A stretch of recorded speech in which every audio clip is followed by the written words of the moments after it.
Assalamualaikum warahmatullahi wabarakatuh.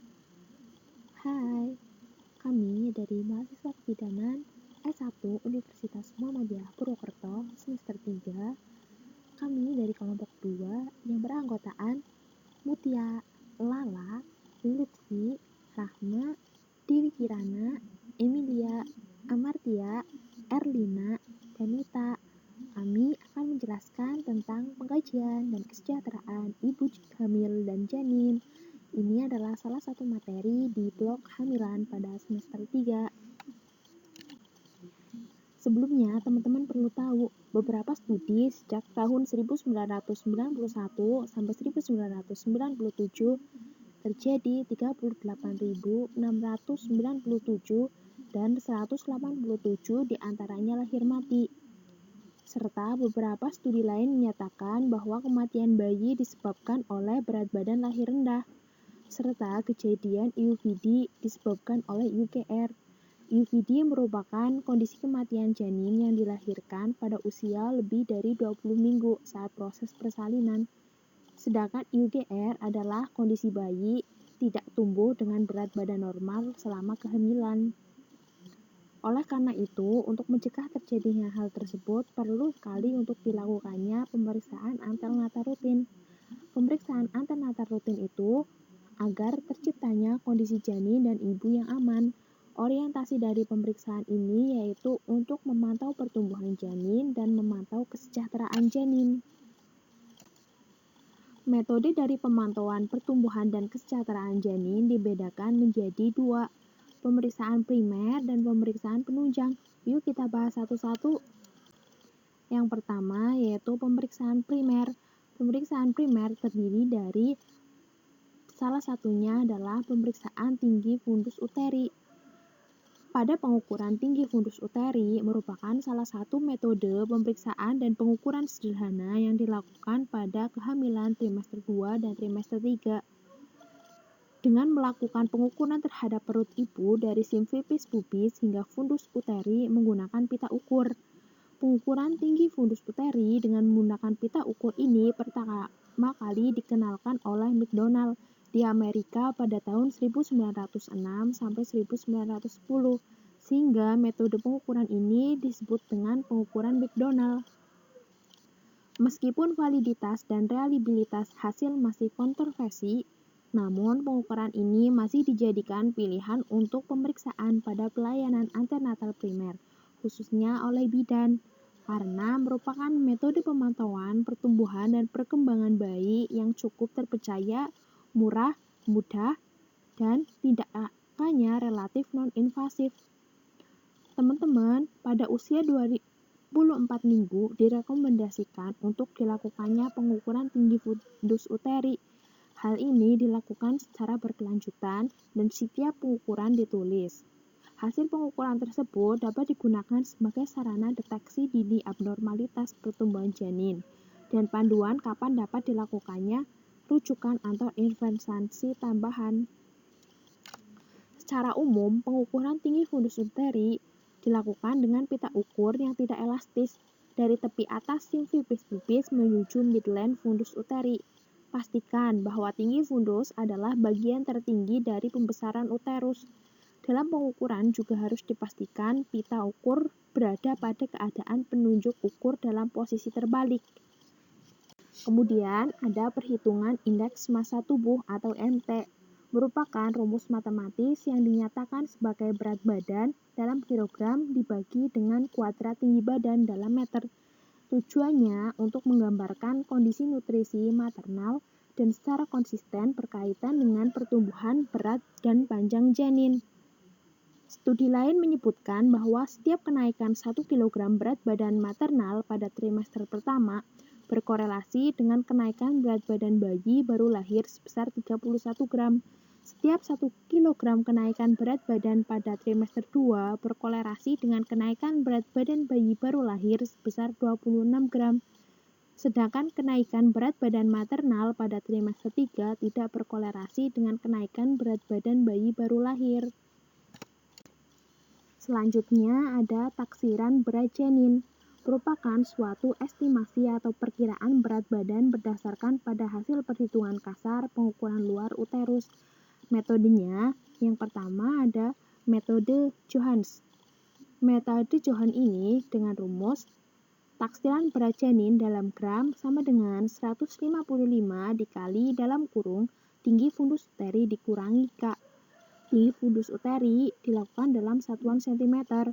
Dihitung dengan menggunakan pita ukur dan dilakukan 2 kali pengukuran. Tujuan dilakukannya 2 kali pengukuran agar lebih akurat hasilnya.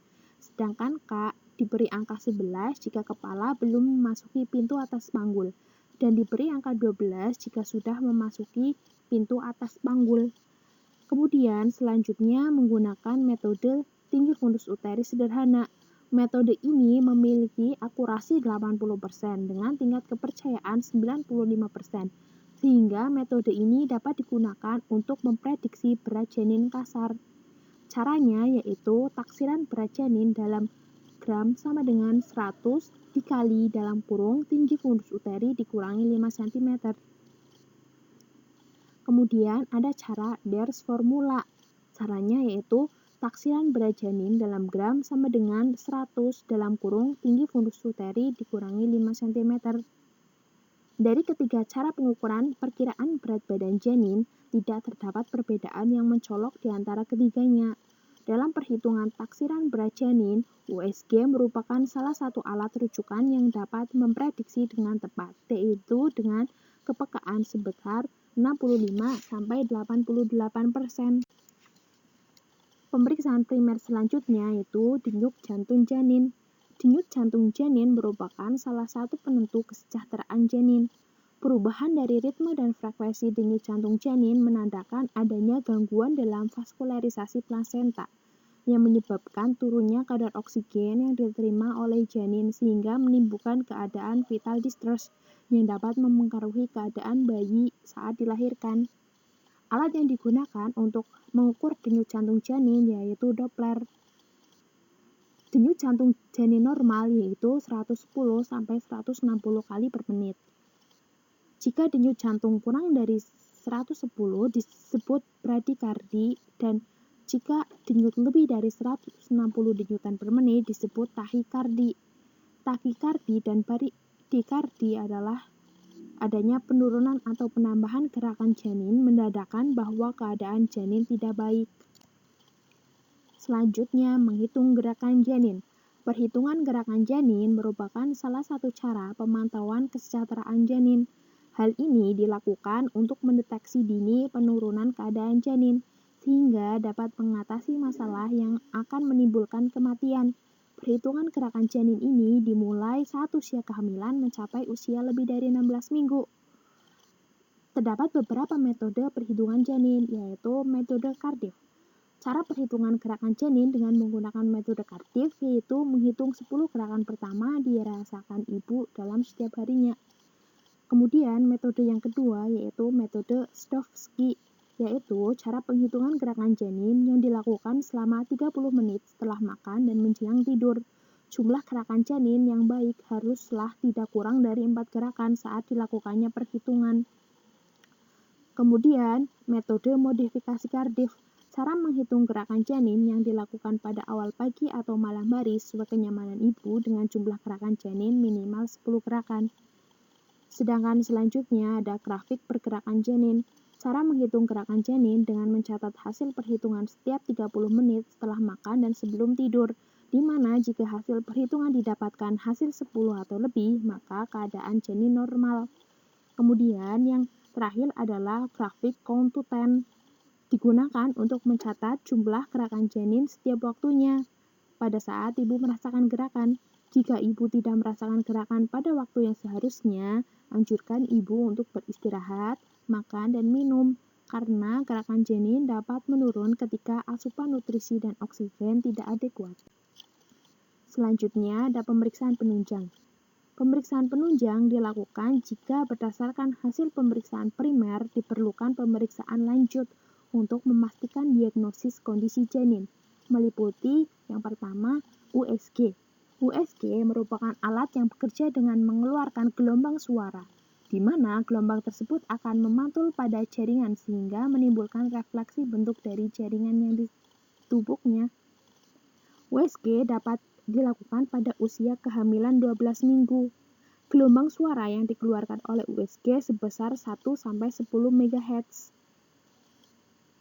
Namun, USG sudah dapat mendeteksi kehamilan pada usia kehamilan 6 minggu, di mana USG dapat menangkap dan memvisualisasikan tentang kehamilan pada monitor USG. USG dapat mendeteksi terjadinya PJT dengan baik ketika usia kehamilan 12-28 minggu, yaitu dengan menghubungkan diameter pipa retal dengan garis usia kehamilan. Selain itu, pada trimester ketiga, deteksi terhadap keabnormalan pada janin dan kelainan cairan amnion dapat deteksi dengan baik. Selanjutnya yaitu pemeriksaan USG Doppler, merupakan alat yang menggunakan gelombang panas dan suara untuk dapat memberikan hasil berupa gambar. USG Doppler tidak dianjurkan untuk dilakukan secara rutin, baik pada awal kehamilan maupun selama kehamilan, karena memiliki energi panas yang dapat mempengaruhi dari perkembangan sel dan jaringan janin, sehingga dapat menyebabkan gangguan pada pembentukan sel. Beberapa penelitian mengenai efek dari USG Doppler yaitu dapat menimbulkan autisme pada anak. USG Doppler bagi bidan tidak dianjurkan untuk dilakukannya secara rutin. Kemudian, USG memberi keuntungan dan kerugian. Keuntungan antara lain sebagai pemeriksaan penunjang yang dapat meningkatkan dalam pengajian usia kandungan dan identifikasi kelainan janin. USG pun dengan akurat mengidentifikasi kematian janin, lokasi plasenta, posisi janin, dan jumlah janin jika terdapat penyimpangan dari normal. Kemudian, kerugiannya adalah perkiraan kesejahteraan janin positif palsu, di mana keadaan janin hanya dinilai dari gerakan jantung dan gambaran yang diterima pada layar. Namun, pada Doppler USG, kerugian yang dapat ditimbulkan adalah gangguan perkembangan sel akibat panas yang ditimbulkan. Oleh karena itu, USG Doppler tidak begitu dianjurkan. Kemudian ada kardiotopografi. Ini adalah alat pendeteksi kesejahteraan janin dengan menilai denyut jantung janin dan kontraksi uterus sebagai mengidentifikasi terjadinya keabnormalan pada janin akibat dari faktor resiko ibu selama kehamilan. Alat ini digunakan pada akhir trimester ketiga, serta mendeteksi terjadinya akselerasi dan deselerasi abnormal pada jantung janin, sehingga dapat mencegah terjadinya kematian janin dengan melakukan penatalaksanaan yang tepat terkait diagnosis yang ditegakkan. Penggunaan CTG dianjurkan pada ibu dengan resiko kehamilan dan penyakit penyerta yang dapat memperburuk keadaan janin. Selain itu, penggunaan CTG digunakan dalam menentukan kesejahteraan janin berdasarkan pada pergerakan yang dilakukan oleh janin, yaitu non-stress test. NST merupakan cara mengetahui keadaan janin dengan menilai denyut jantung janin dengan CTG, dan disertai dengan perhitungan gerakan janin serta penilaian saturasi oksigen yang terjadi pada plasenta. NST bisa dilakukan pada usia kehamilan lebih dari 28 minggu pada ibu dengan resiko kehamilan. Selanjutnya ada amniosintesis. Nah, kita bahas yuk apa itu amniosintesis. Amniosintesis adalah pemeriksaan yang bisa digunakan untuk uji abnormalitas kromosom, penyakit genetik, dan infeksi pada fetus. Waktu pelaksanaan amniosintesis dini adalah pada usia kehamilan 15-18 minggu. Secara teknis, pelaksanaan ini adalah dengan cara memasukkan jarum menembus perut ibu. Kemudian diambil 20 mili amnion. Selanjutnya, dari amnion tersebut dilakukan pemeriksaan sesuai dengan tujuannya. Selanjutnya ada kordosintesis. Kordosintesis atau percutaneous umbilical cord blood sampling adalah pemeriksaan dengan cara pengambilan sampel darah janin dari tali pusat atau dari vena hepatis. Biasanya dilakukan pada trimester 2, yaitu usia kehamilan lebih dari 14 minggu. Tujuan pemeriksaan ini adalah untuk menilai kesejahteraan janin, misalnya terkait dengan penyakit akibat resus, diagnosis kelainan kromosom, diagnosis terjadinya infeksi pada fetus. diagnosis gangguan metabolisme dan gangguan hematologi, keberhasilan tindakan kardiosintesis dipengaruhi oleh pengalaman pemberi asuhan, kualitas pencitraan USG yang digunakan, usia gestasi, kerjasama dari ibu obesitas, posisi fetus, probabilitas fetus, lokasi plasenta, lokasi tali pusat, dan ukuran jarum yang digunakan. Terima kasih. Jadi rangkuman dari materi yang tadi kami sampaikan adalah pemeriksaan antara rutin itu tidak hanya ditunjukkan untuk terciptanya kondisi ibu yang aman, tetapi juga memastikan kondisi janin yang baik. Pemeriksaan antenatal yang berorientasi pada janin ini difokuskan pada dua hal, yaitu pemantauan pertumbuhan janin dan pemantauan kesejahteraan janin. Dalam pemantauan janin, seorang bidan dapat melakukan dengan alat sederhana ataupun berteknologi. Dalam pemantauan janin, seorang bidan dapat melakukan dengan alat sederhana dan berteknologi. Beberapa alat dan metode pemantauan pertumbuhan janin dan pemantauan kesejahteraan janin adalah seperti pemeriksaan primer dan pemeriksaan penunjang. Terima kasih. Wassalamualaikum warahmatullahi wabarakatuh.